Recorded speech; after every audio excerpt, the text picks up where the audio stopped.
What's up, my Yugi Bros? I'm your host, the one, the only, the RJB0. Welcome back to Decks and Techs Week. So I'm flipping the schedule on you a little bit, actually a lot bit. Instead of doing my 3.5 axis Fire Fist deck, today I am doing my Evilswarm deck because there is a strong possibility that I will be completing my 3.5 axis Fire Fist deck today, and I would like to be able to show you guys actual cards instead of staring at a screen all the time. So we're going to be doing a Fire Fist Friday, and then finishing off Decks and Techs Week with Nick Gibson's Karakuri Machina plant deck. So let's get down to Evilswarms because I think this deck has a very strong matchup with a lot of decks this format.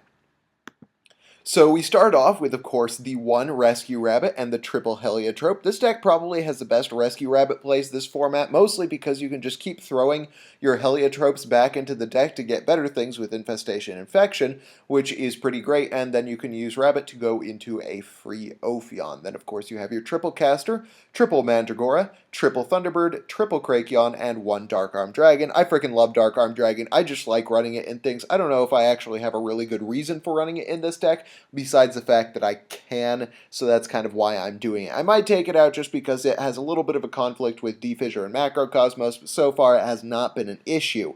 Mostly the purpose of this lineup is to make Evilswarm Ophion as quickly as possible and put monsters that are fairly large on the board in order to support Vanity's Emptiness. We move on to the spell lineup. We have triple Infestation Pandemic. We have triple Forbidden Lance, double Reinforcement of the Army, 2 Mystical Space Typhoon, 1 D-Fissure. I really like double Rhoda. I would not run 3 of it. I've been tempted to, but I might take out the Dark Armed for a Rhoda. I just really like Dark Armed. I don't know if you guys have guessed this before. Dark Armed is one of my favorite cards in the world, so if I get the chance to run it, I will. But it may be a smart idea to take out Dark Armed for a third Rhoda just to ensure that you can open up with that caster.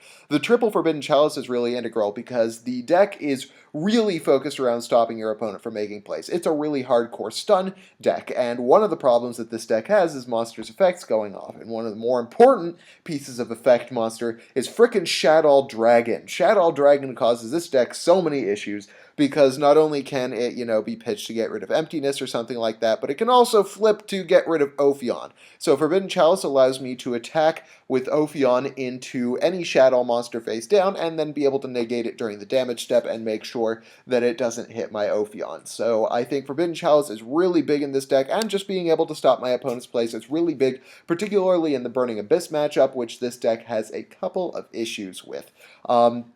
Then, of course, the D-Fissure is good against basically all of the matchups this format, particularly Burning Abyss and Shadows.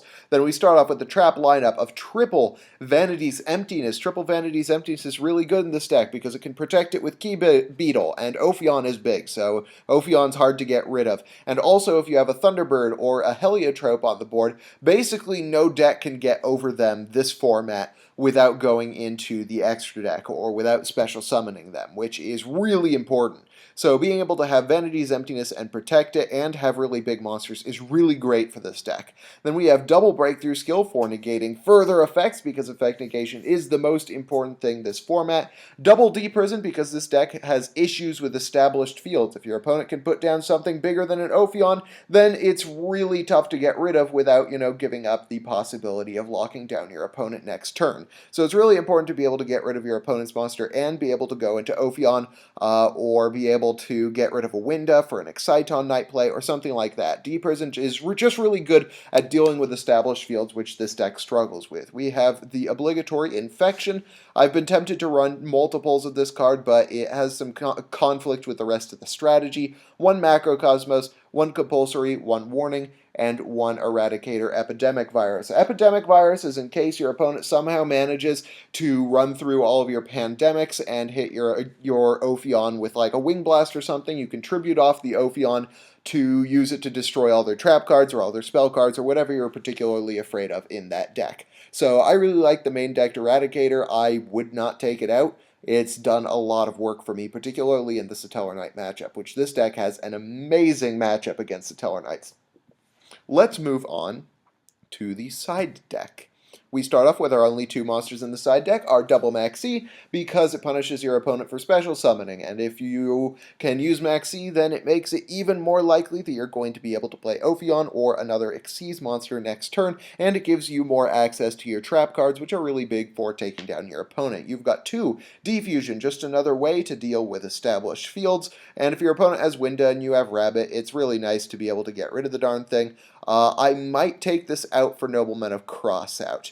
Then we have 1 MST to round off the triple MST in case of any floodgate cards. It could be an issue for this deck, like Skill Drain is a major issue for this deck, particularly in the Cliffort matchup, which is one of the big reasons why I'm running the deck.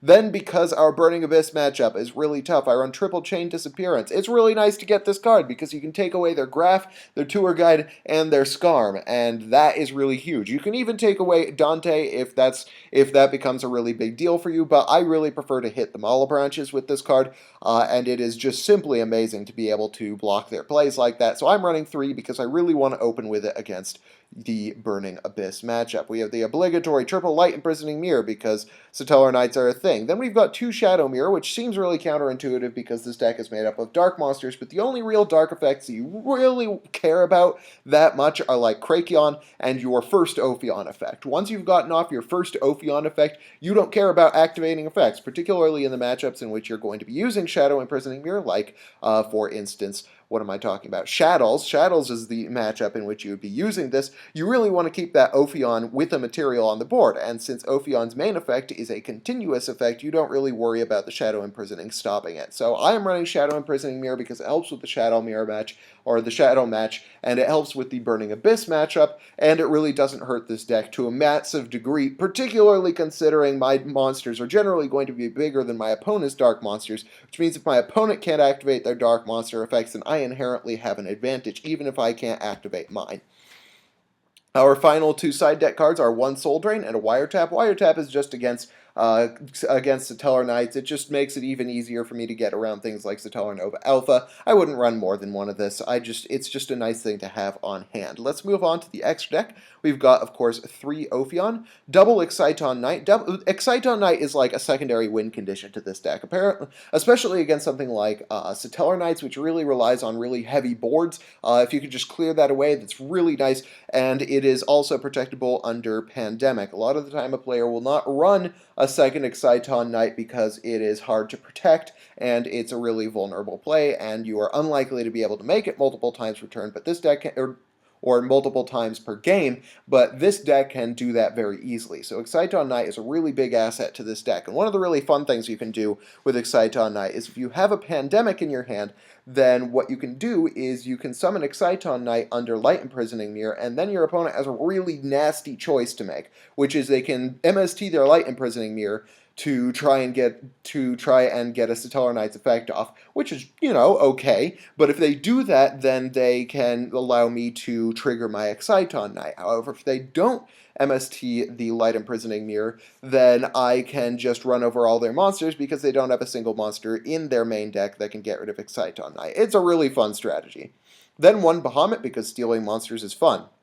Evilswarm Nightmare is my main card against the Burning Abyss matchup. If I can make this early in the game, I can usually do fairly well against them. For those of you who do not know, it is a level 4 Dark Fiend, or rank 4 Dark Fiend, with 950 and 1950, who requires 2 level 4 Dark monsters, and when your opponent special summons a monster, except during the damage step, you can detach 1 Xyz material from this card to change that special summon monster to face down defense position. So if your opponent like Tour Guides or something, you can flip the monster that it summons face down, and then they can't summon Dante that turn, because in order to summon Dante, they'd have to summon more Burning Abyss monsters, and if they summon a Burning Abyss monster, it's just going to kill itself with a face-down monster and a Tour Guide on the board. It's really good for getting rid of your opponent's Burning Abyss plays. It stops them really effectively. Then we've got an Evilswarm Thanatos, once again, just insurance against face-down Shadows. You've got Evilswarm Ouroboros, because it's basically a mini Trishula that you can protect with Pandemic, which is really nice. You've got 2 Castel, because it's probably the most